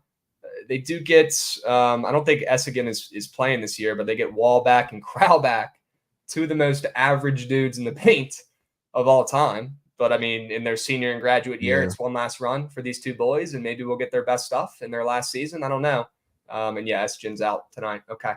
Yeah, that's kind of a blow. I'm not betting on their offense. I'll tell you that much. No, as long as like it, as much as I don't love, I mean, Crowell, he has those games, but you have Crowell in there, you have Tyler Wall in there, you have Max Klesman in there, you have Chucky Hepburn. Those are all guys who like defensively have a pretty good grip on the system. So like, I don't know. I just think they're going to shrink the floor against Tennessee, and like I do certainly lead them to win this game and cover the plus 2.5, whatever you got. But I just think it's going to be ugly. Okay. You think these big boys are going to be able to wrap up Toby and Dalton Newt down there in the paint? I feel like Tennessee's team is not as big as they were last year. No, they're not, which is a pretty big difference. So it's like in these physical type games, it's another one where like you have to keep an eye on how it unfolds when these kind of early non-conference games against a lot of teams are going to challenge them. But that's a concern, which is why, I mean, maybe you have to see Dalton take a more offensive approach, which will be interesting. But yeah, I mean, this could only help and under, I guess you could say, if he's limited / not playing. Okay. Yep. I'm with you guys. There was somebody in chat talking about something important. Trying to find it. Most of the people are just chirping me for my shitty college basketball bets. Guys, it's week 1. Okay, it's week 1. Yeah, relax. We'll do some. All right, don't press. I'd take the over in this game. The Badgers are coming off of breaking the most points at the Kohl Center in their last game, Javon. Is that true? I guess so. They just broke the points record in their home arena. Maybe this will be an under game. Now I'm in. Yeah. VT up to 6.5 now? Jesus. Okay. Yeah, it's the Hokies. I'm not going to talk about them too much today because Chad's going to get their panties in a while, but it's the Hokies today. That line opened up a pick 'em last week, and now they're up to 6. The Hokies, even without our guy Rodney Rice, are still going to be one of the better teams in the ACC, and they shoot the absolute lights out. And South Carolina is a program I don't believe in one bit. I watched them lose to George Washington last season, and I don't really think they brought any guys who are really scaring me off them or off the Hokies in this spot. Lay it, they win big, or look to parlay VTML with something else that's kind of juicy. Okay. There you go. There's 2 Mikey over guys, bucket getters, Caleb Love and Chuck. Sure. Chucky, huh? Yeah. I'm in. Quick NFL question. Survivor pool, Bengals over Texans or Cowboys over Giants? I know Cowboys are heavy favorites, but is it worth saving them? I'd rather take the Cowboys than the Bengals. I'll be honest with you, but I don't know. I'll release my Survivor pool pick this weekend, chat, as always. Okay, check the Twitters. All right, we're still alive. Yeah.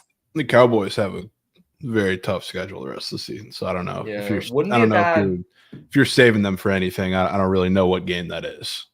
Yeah, wouldn't be a bad time to cash in and maybe hopefully get a nice little win there early. We're not stressing too much, but it's still an NFL game. They still got to play the game, chat. If they didn't, they wouldn't, right? Come on. All right, you want to talk about BYU and San Diego State, Javon? That's up there on the screen. Looks like BYU is now -2. Sure. Yeah, they are. Okay, are we fading San Diego State? That is not a recipe for success, but they are on the road. They are on the road. Yeah. What are we thinking here? Are we laying it with BYU at home? Come on. Don't hate it. You are potentially buying some bad news, though. Or buying good news, I guess you could say. Because I don't know if Darian Trammell is supposed to play. Because he was hurt the first game of the season. So I don't know if he's back. I wouldn't be surprised if this line has somewhat to do with him not playing again. But it's definitely a spot where I wouldn't mind taking BYU and buying the bad news there, or buying the good news there with Trammell being out. Because with that team, I don't know who's going to take over point guard duties, and I think it could be a problem with the BYU on-ball defense, and you're going to need a lot of scoring production to come from the big men, like a little Jaden Ledee Sprinkle, former TCU legend. Sure. So it's a tough situation to kind of figure out for San Diego State this early, but out of the little system plays we got on the board, I'd say that one is the one that catches my eye the most. Okay. Yeah, I'm with you. And people forget we showed the clip yesterday of the BYU kid yapping on the floor, cursing. The G Unit clone lookalike. Also, people forget Ali Khalifa is on this team. You guys remember Big Khalifa, Mia Khalifa's stepbrother? He is on this team, and he is starting at the center position for BYU. Do not sleep on Big Khalifa. Okay, the kid's a stud. Was at Charlotte last year. We were cashing on him all last season. They also get Dawson Baker and Marcus Adams this season. One transfer and one freshman coming into town. Yeah. I like this team. I like this BYU team. You're going to need Khalifa to be him tonight because they desperately will need some size to match in there. He's got the size. He's a freaking brick shithouse, dude. He's a 7-foot wall. I know. He's going to have to dominate.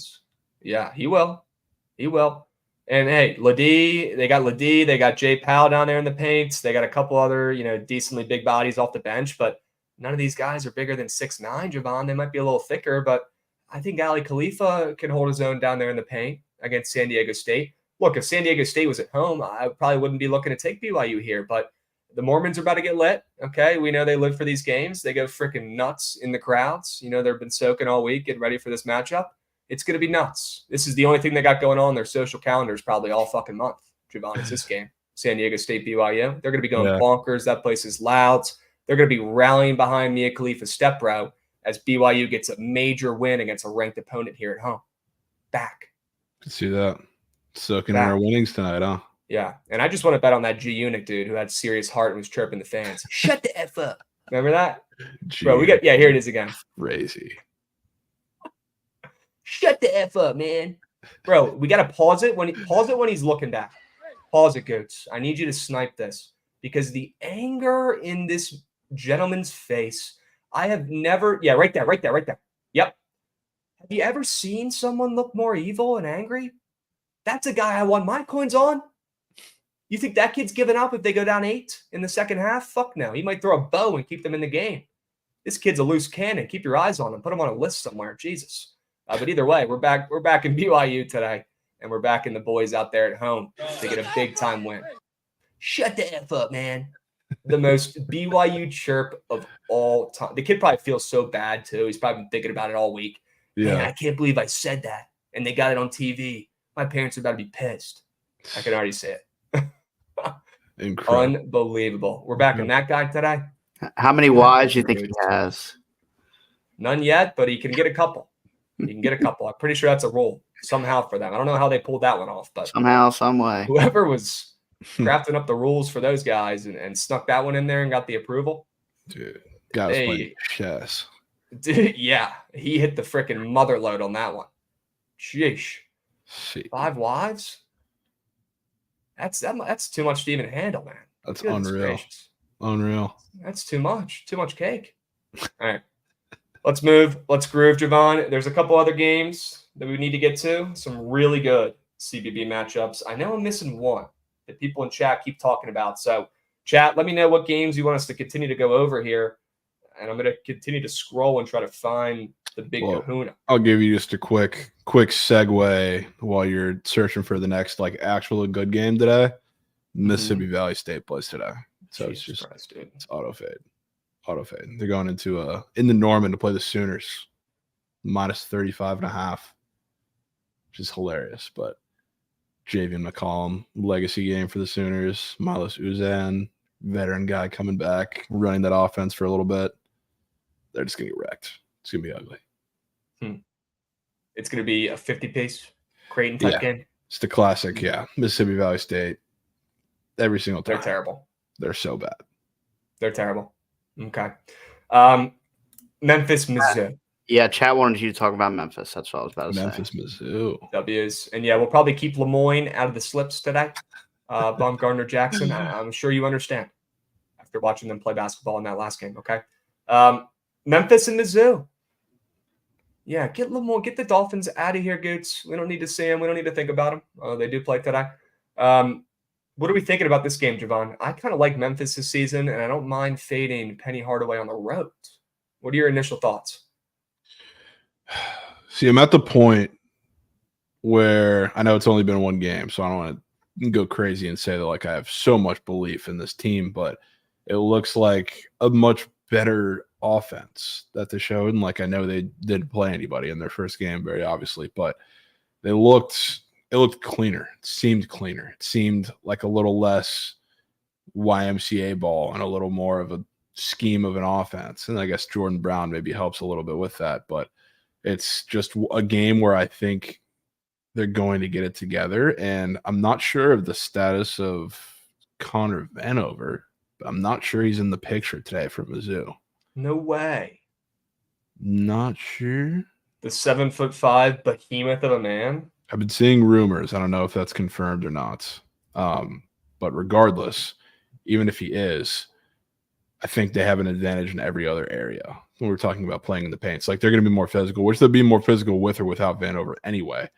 But I don't know. I kind of like Jordan Brown in those matchups a little bit more. And I think they're going to out physical them. They're going to play a Memphis type game. And as long as they can keep the turnovers down, kind of like Memphis in the spot. But I feel like I'm getting roped into the same let's believe in Memphis because they have star power. They look good in a couple game or two early in the season. And they just end up flopping in these spots. Yep. Yeah, so I just got the scoop on Connor Vanover. Apparently he played in some invitational tournament in April, and now he's suspended for the first 3 games of the season because of it. So yeah, I didn't know that's what he's got going on right now. Yep.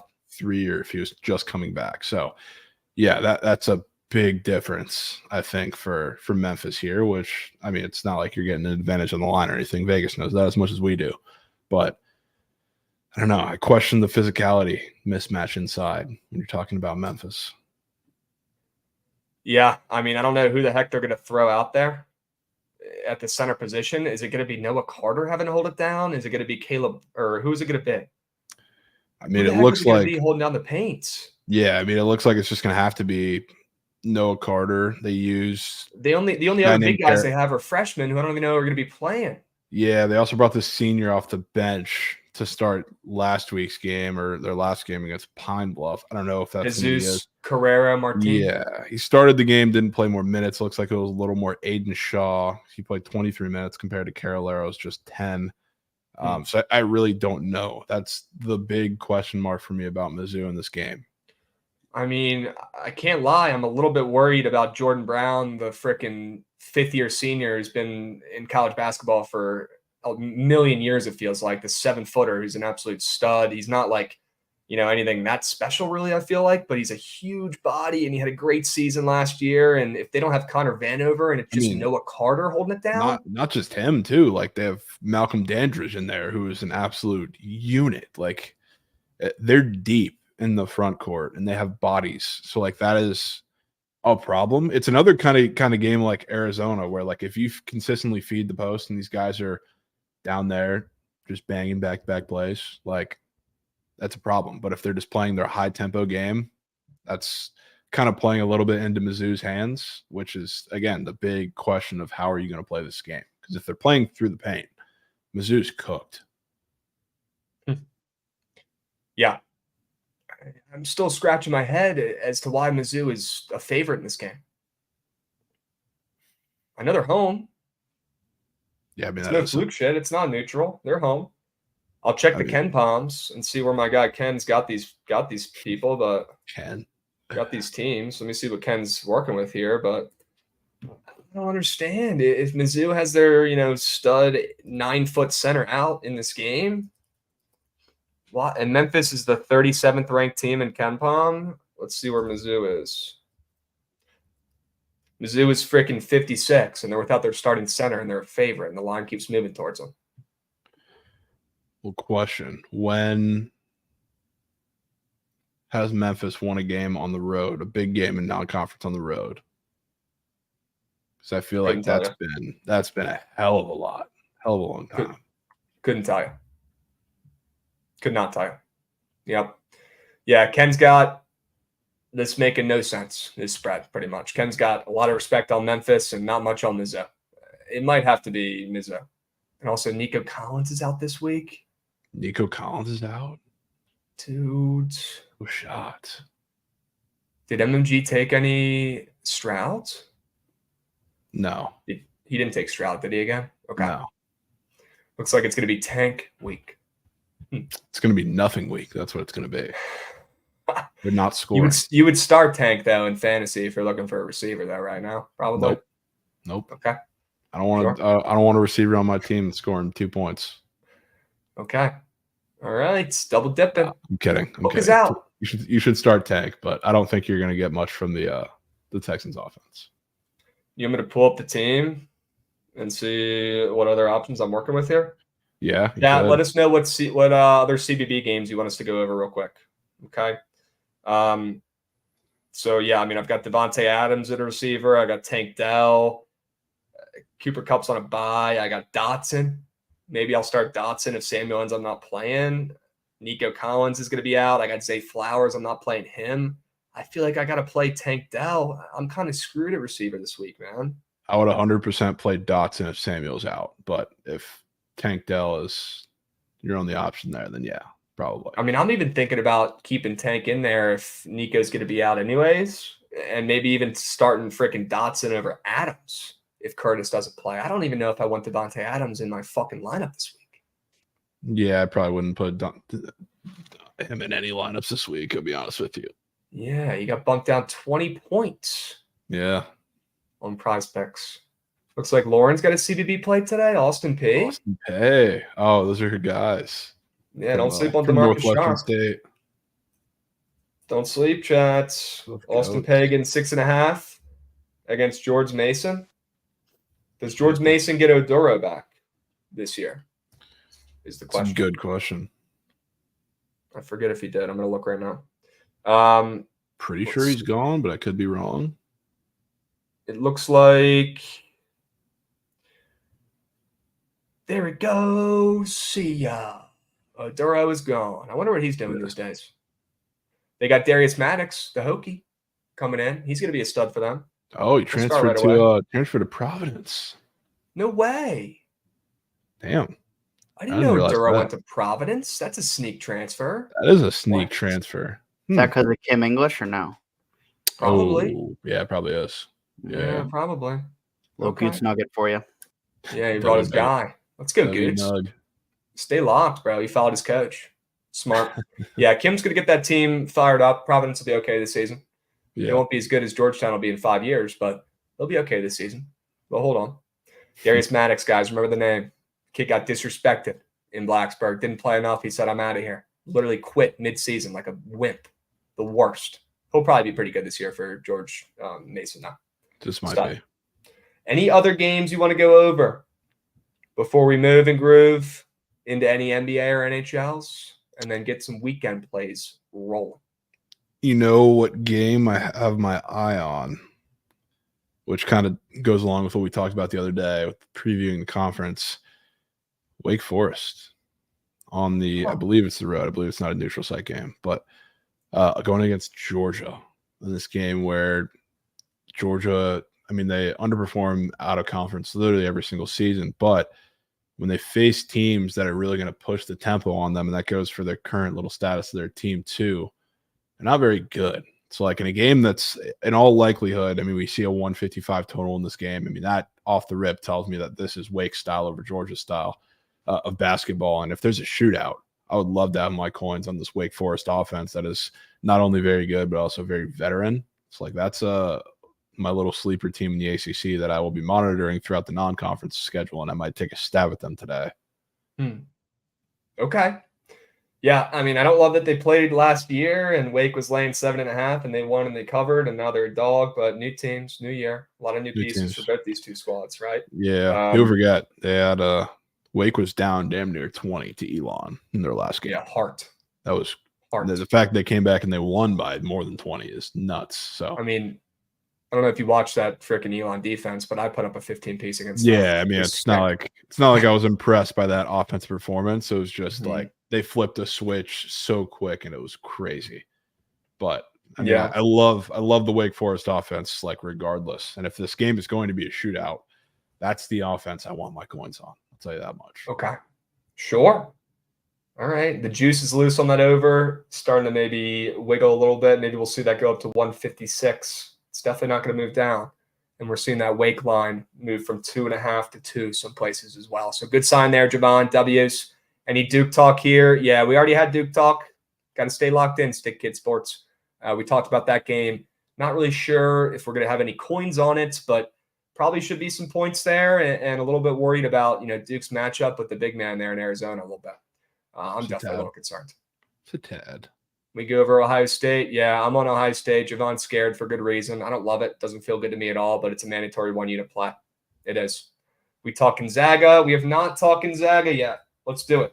Let's talk about the Zags against Yale. Only laying 12.5 points, Javon. Interesting. A little late night game, 9 p.m. Eastern for the Zags.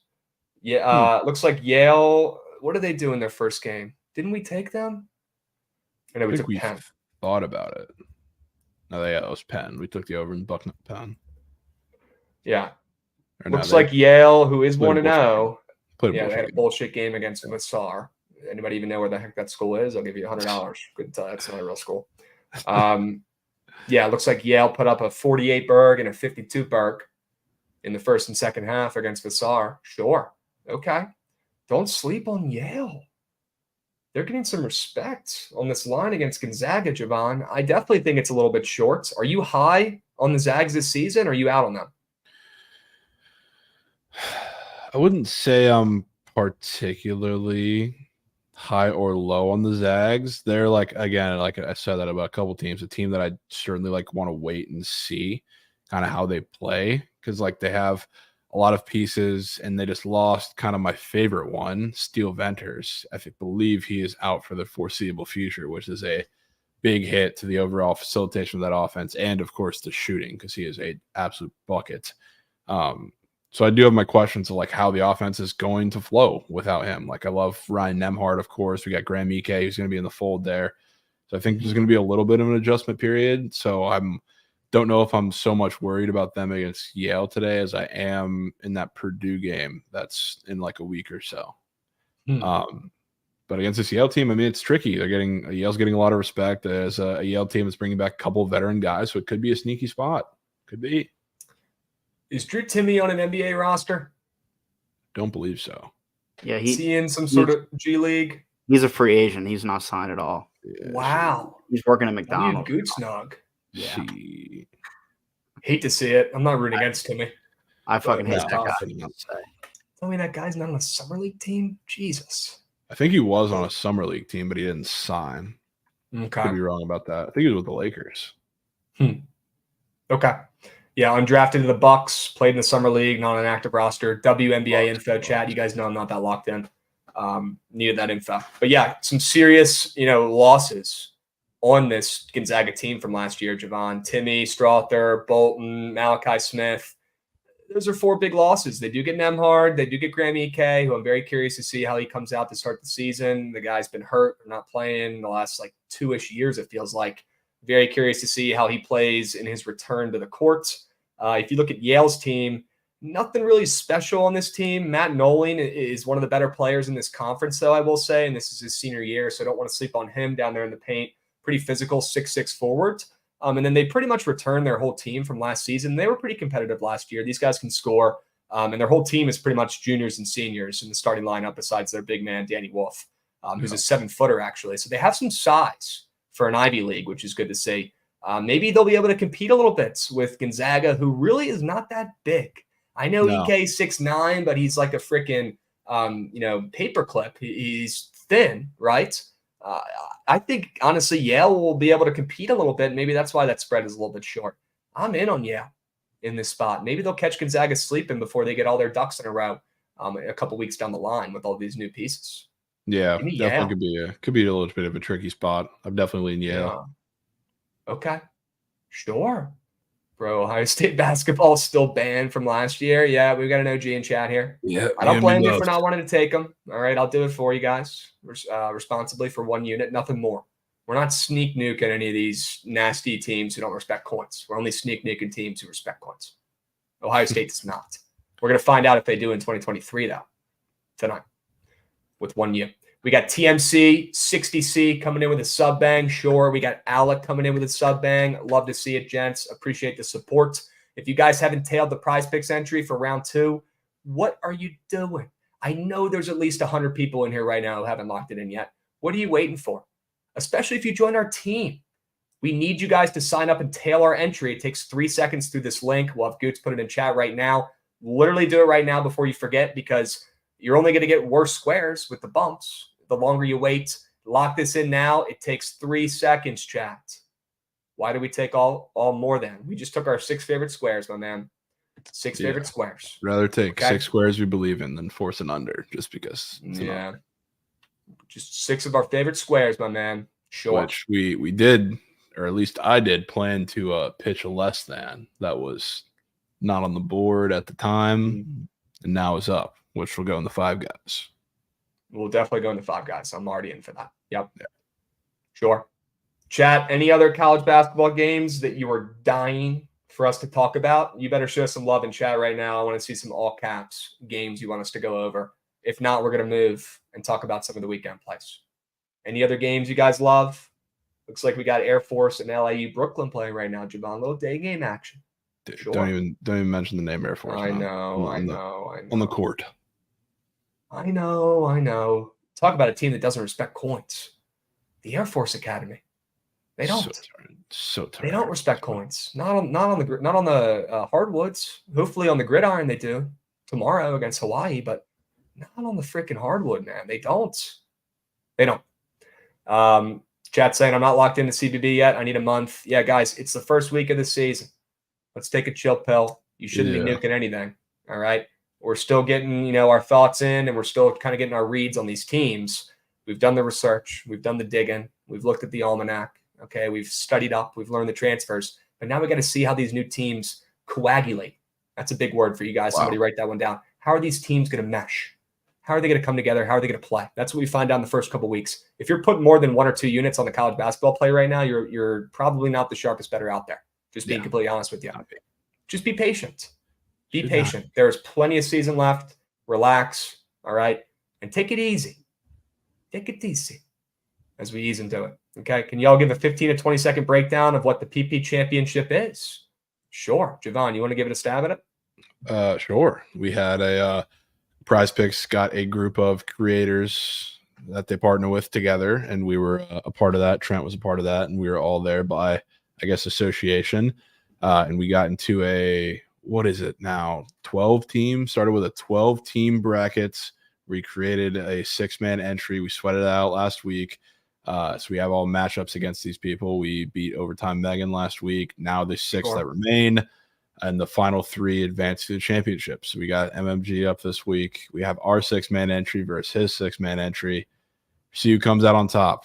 In the case of a tiebreaker, the person who has the most tails of their entry advances, which is why we need all hands on deck with you guys riding with the entry, both so we get the tiebreaker and so you make coin, because you crafted a absolute gob of an entry. So this week is round 2. Next week will be the finals, and hopefully we make it there.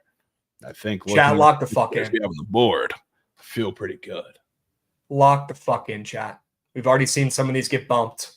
Who knows how long they'll be up there. Do not wait any longer. And guys, it doesn't matter how much money you put on these. I don't care if it's $5. Ride with the squad. If you're in here right now watching the show, BTL, we put this on here every day for free.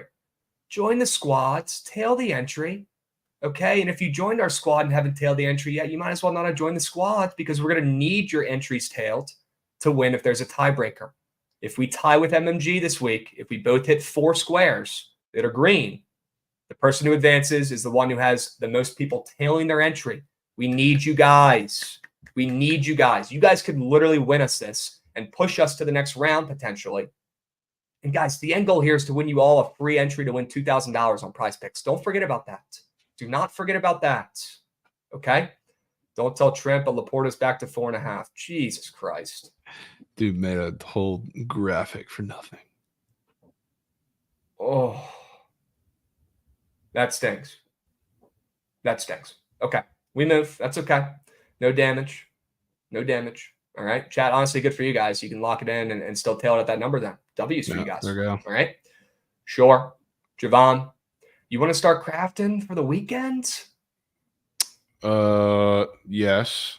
Very quickly. Let me say first, it's Flyers money line tonight on the ice against the Ducks. We're getting into that. playing the Ducks, who are, I mean, they've been on their little Mickey Mouse run for a while now. They just got shut out by the Penguins last night. Now they're on a back-to-back. I assume that you're going to see Lucas Dostal in net instead of John Gibson, but whoever it is, I really don't care. Dostal's actually been really good, so it's not like we're fading a poverty goalie or anything, but the Flyers defensively, I think, are going to clamp the Ducks tonight. I think it's going to be really tough for them to gather offense, especially off of a back-to-back. So I think there's a reason why the Flyers, who are coming off of getting shut out 5-0 by the Kings and then going right after that to give the Sharks their first win, are going up to -120 against America's favorite team, the Anaheim Ducks. So I'm fading them today, and they're winning. And I'm telling G in it. I'm fucking in. I love it. Any other plays? No. Plenty of time. Take your time on the ice because you've been spoon feeding winners. I don't want to rush it on the that ice. ball. That would be Okay. it on the ice. All right. A little Philly ML on the road against the Anaheim Ducks, who've gotten off to a nice little start this season. I know you're way more tapped into the ice than I am, but even I know that Philly should be better than 5-7-1 and Anaheim should be worse than 7-5. Maybe the money line odds here are reflecting that. A little bit of regression here in the spot, Javon. Where has this line been moving? Because I am seeing that Philly opened up a dog.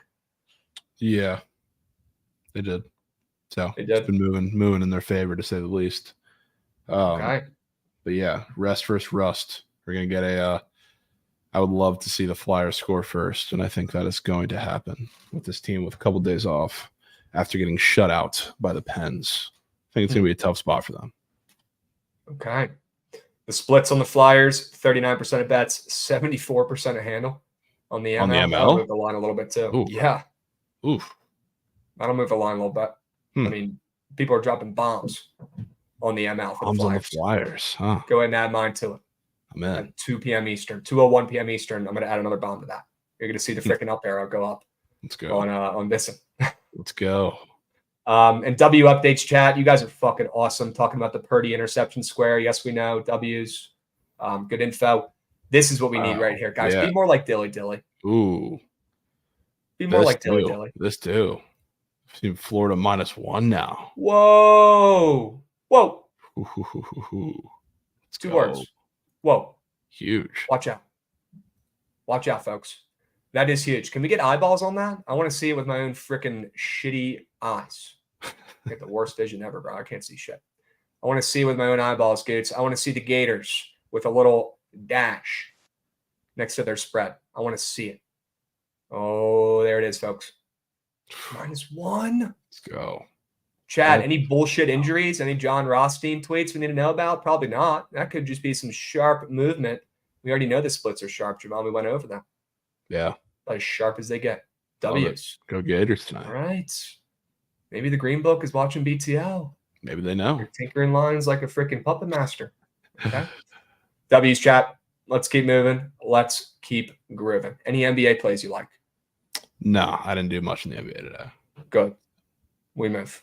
How do we want to play this, Javon? We're leaving plenty of time for the weekend craft sesh. We got a 30-piece left. That's exactly what we need. Do we want to do the squad ride now? Hold on. What? Hold on. I got to check this one. Is that true? Cal's up to 2.5. Goots, hurry up. Go, go, go, go, go, go, go, go, go, go, go. Go to Cal on the gridiron. Go to Cal on the gridiron. Go to Cal on the gridiron. Hurry up, hurry up, hurry up, hurry up, hurry up, hurry up. Oh my, 2.5. What the Bro. fuck? That could be the difference, folks. Wow. That could be the difference, folks. Maybe that's a sign. Maybe that's a sign for the Hail Mary lie. That could All right, be we're a gonna get sign. to that moment here. Holy smokes. Hmm. Holy smokes. Whoa. Wow. Whoa. Interesting. That's weird. Interesting. All right. I think we start with the 5 guys, just in case that's square that we want in. Probably want to get that in the entries ASAP. All right, I'm hungry. Goots, roll the freaking segment intro. Let's ride.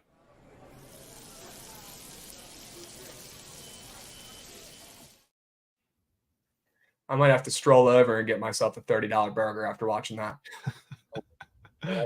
Who else is willing to spend $30 on a burger at Five Guys and doesn't give a shit because it's so good? Sometimes you just got to do it. So you just got to do it. Gotta do it, man. Straight up. And yeah, not an ad. I promise you guys. Yeah. 5 guys who I are going wish- to do their jobs for us on Prize Picks this weekend, Javon. Where do you want to start? Well, this is my CFB. I don't have too many CFB squares that I really love, but I love this one, and it's Jade Knott, 97.5 rushing yards, which goes right along with what I'm taking in that game. Meat on table, Calamel. Obviously, it's going to be, and they're going to win this game because they are running the ball down Washington State's throat. And to be added, they have a couple of guys who like get touches behind him, like Isaiah Fonzie, who is actually really a good power back himself. He's been dealing with an injury the last week or so his touches have kind of gone down a little bit.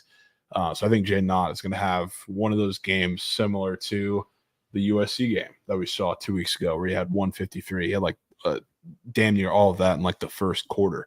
It was crazy. So I think he's going to dominate this week, and I will lay meat on table on the Bears and red on him with the square.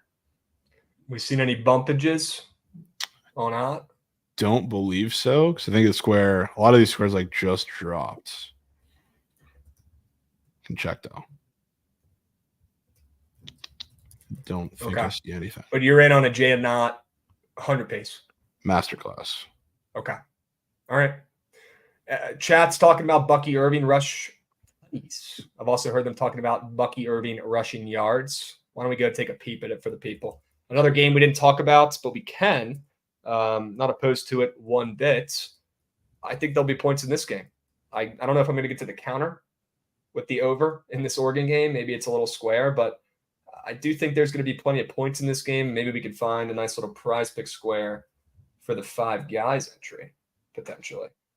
Total's up from 73.5 to 76, Javon. Any guys you're trying to target here in this game? I mean, if we were taking a square in this game, it would have to be Bucky Irving. To me, it's a horrendous USC defense in multiple ways, but especially the run game, they are putrid. So, like, especially, I mean, if we think Oregon is going to control this game, it's going to have to be a heavy dose of Bucky Irving. So, like, if we're taking anything in this game, it has to be him, in my opinion. I like Bucky Irving. I like Bucky Irving. I like his rushing yards. I think we put that in there for now, and we keep looking. Okay. Fair enough. You good with that? I am. Okay. Speaking of this in chat, just take a look and pull up Ollie Gordon's line. Because it's not like it's like a crazy number because he's been shit. But just looking at that is absolutely insane to see a line this high. I've never seen anything close to it. I've never seen anything close ridiculous. to 150. This is has anybody seen this before? Like, honestly, think. Take a second, close your eyes, think hard. Have you ever seen, even in the NFL? I haven't seen anything close to this.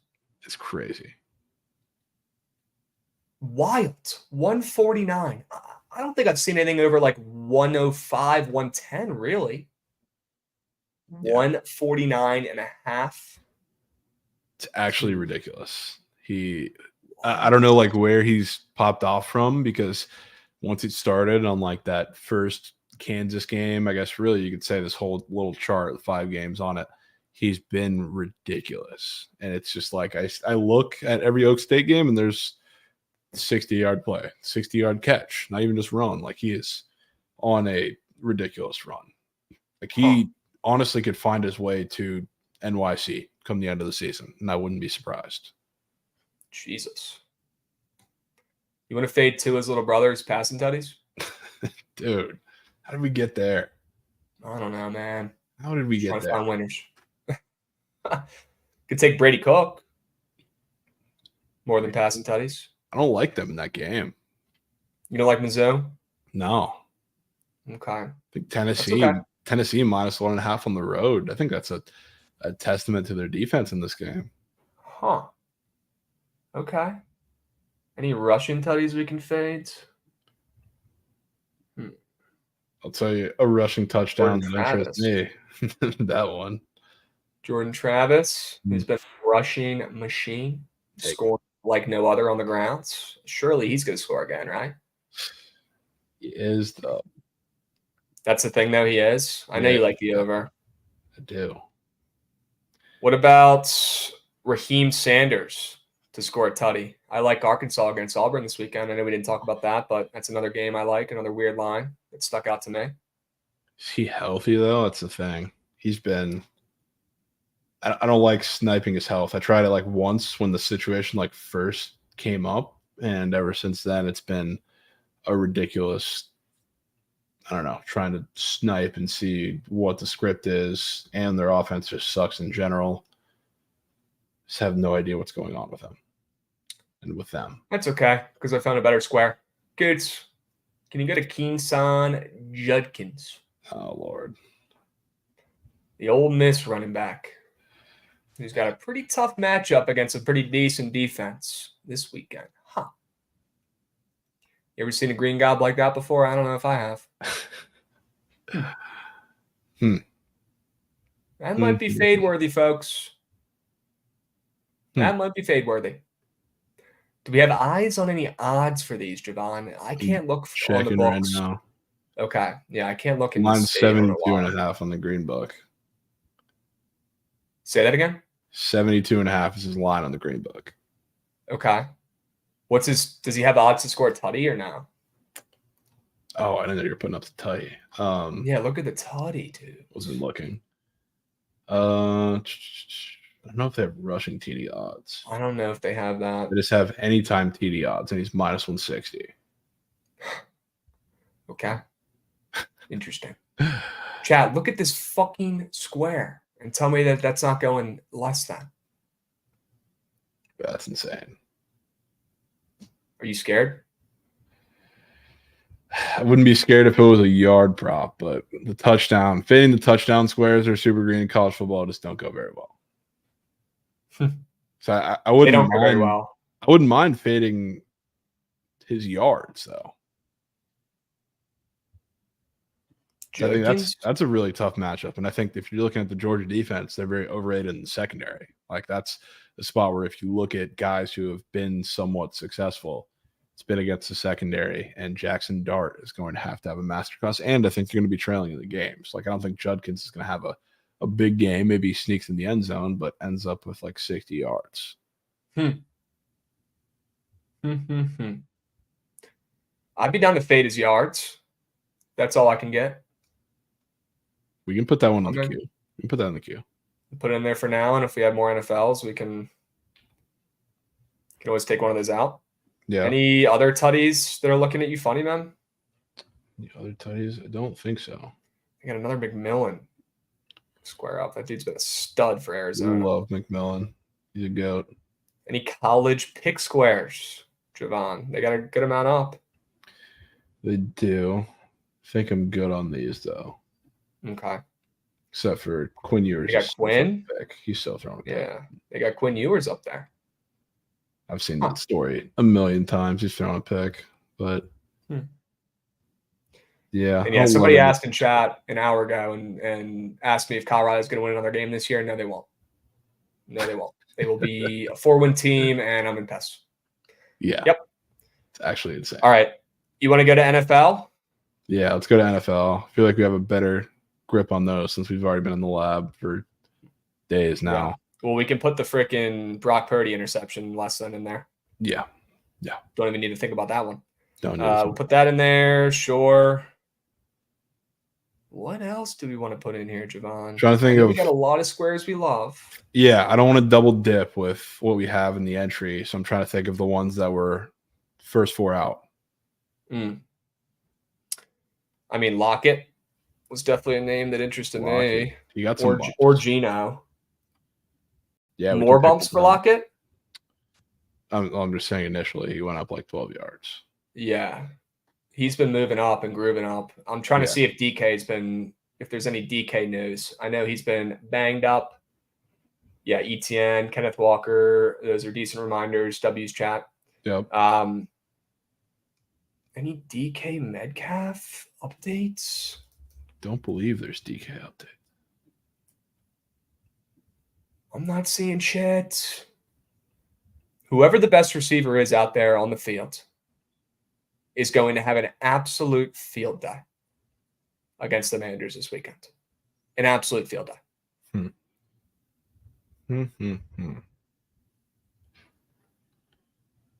I'm not seeing shit Pollard as well. about any updates for his injuries. Okay. Pollard. All right. We got some options here. Let me ask you this. How do we feel about Jonathan Taylor this week? I feel like he's got the easiest matchup ever. He's at 70.5 rush yards. Because there Either is they just feed him. actually a combo square that I wouldn't mind taking. Be more than listening. on. It's Jonathan Taylor and Ollie Gordon combo square. That's What one the- they have up for rush yards. 219.5. Oh, it's like a college and oh, you want to take a specials category square? Yeah. More than? Yeah. That's a lot for me to take in here, Javon. I don't know. I know. Ollie Yeah, Gordon's a because- dude we were talking about who is at 150 and is a freak. And Jonathan Taylor, as the season is going on, every week I feel like Zach Moss loses his powers a little bit and Jonathan Taylor gets a little stronger and gets the ball a little bit more. So don't hate it. I think one of these two guys could put up a 150 burger themselves. I mean, I hope Ollie can. That's where his freaking prop is set. But I think one of these two dudes will just carry the load for this. I don't mind it. Yeah. Just putting it in the queue. Putting it in the queue. Okay. That is a crazy square, dude. It's a nuts I square. cannot believe you just pitched that, but we move. Okay. Square actually may turn green before Sunday. It could. It like literally could. legitimately could, Yeah. which is insane to say. They got Myles Garrett up there for a sack, Javon. He ain't getting a sack. Ooh, how about this one? I don't think we talked about this because it wasn't up during the craft sess, but what about Jalen Warren? Yes. That game that we sneakily like points in. Yes. Yes. What do you want to take for him? It's a good question. We have rush yards. We have rush and receiving individually, a combo square, and receptions on the board at 3. Kind of like his receptions.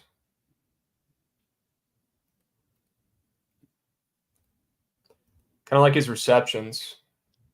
Yeah, I kind of like that too. I do wish his fantasy was up at 100%. Would have loved that, but I still love him regardless. Has he been getting bumped? I can look right now. Yeah, do a quick check. Quick check. Let's see. I mean, I like points in this game. I know Najee was getting bumped.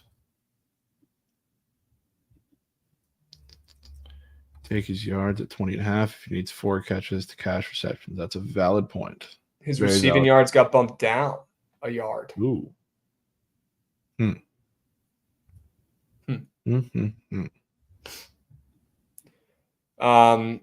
What about backing Geno or Lockett? I feel like we should definitely put a Seahawk in there. We just got to decide between the two. What's your gut telling you as literally member of the Commanders roster? Yeah. My gut's telling me a couple things. If DK was not hurt, we would already have Geno Smith passing yards in here. It's gotten bumped up 25 yards. He's going to have an absolute legacy performance against the Commanders secondary. But I'm worried that DK is going to get ruled out, and then we're going to get a terrible line or something like that. It's making me want to pivot to Lockett a little bit here. Maybe even just his catches or his receiving yards, which has gotten bumped up like 15 yards, Javon. Yeah, I do like Lockett this week. And my one worry about Geno is I think we both feel that the Seahawks are going to do some dirty things to the Commanders this weekend. So I don't want to get meme-awed after he has 200 in the first half and they don't throw the ball for 2 quarters. DK won't got him on fantasy. Took Thursday's rest last week as well. Huh. I think regardless of healthy or not, I would love to take Lockett. You want to take his receiving yards? Yeah. We can't tackle for shit, man. Very down. Very down. Okay. I'm in for that. Any other squares that we have to put in here, Javon? What do we have in here so far? We got Jaden Knotts, Bucky Irving. We got that Judkins fades. We got Brock Purdy, less than a pick. We have Ollie Gordon and Jonathan Taylor combo, and we got Lockett. So we got 6 right now. Do it for 6. All right, well, ask yourself this. Are there any games on the NFL slate that we need squares in that we already don't have them in? We have a square in Jacksonville in the main entry. Green Bay Pitt, we don't have a square in, right? We don't. Don't have great options there, though. Atlanta, Arizona. Like, I wouldn't mind going with frickin' Bijan rush yards this week. But yeah, I'd say besides that, we're pretty much covered. Good to go. Could back ETN. Could take ETN. You like that square. Wouldn't be opposed to spraying a couple in that game when we know, we're going to be there anyway. And it's a good square. I feel like I'd rather take the other NFL squares that we have in here, though. I would say the non-negotiables right now are Brock Purdy, Jay Knott, Tyler Lockett. Maybe everything else is up in the air. Okay. I think we take out Bucky Irving. Can do that. I think we take out Buck. And I think we roll with Ott, Judkins.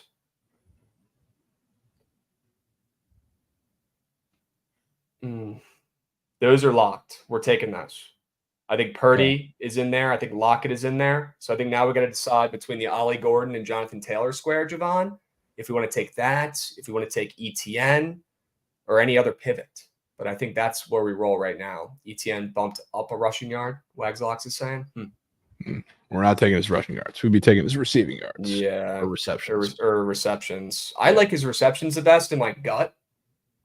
But the one thing that keeps worrying me is the odds in the books where it was juiced to the under. Yeah.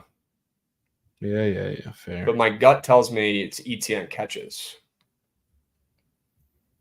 We follow guts in this household.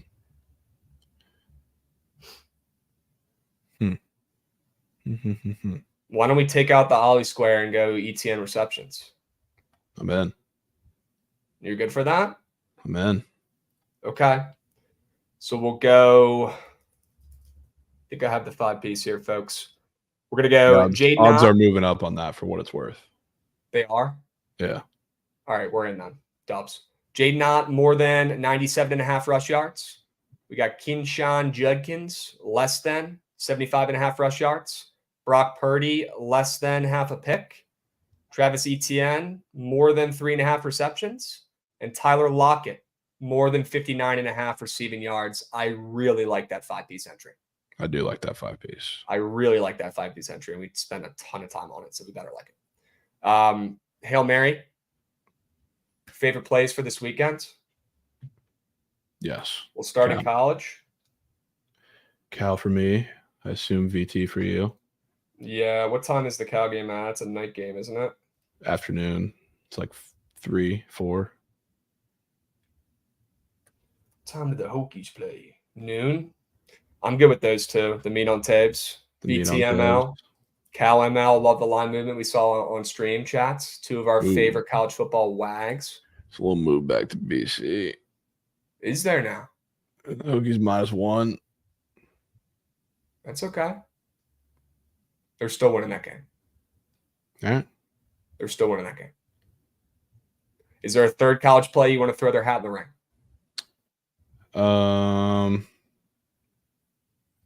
She's my favorite. Oh, I liked. We just keep it at those unless we really need to. I would say that if I had to pick one to throw in the ring, it would probably be the FSU over. Okay. Sure, I will post a slip. You know we got you, bro. Or Wake. I did really like Wake. That's Wake? an interesting one, too.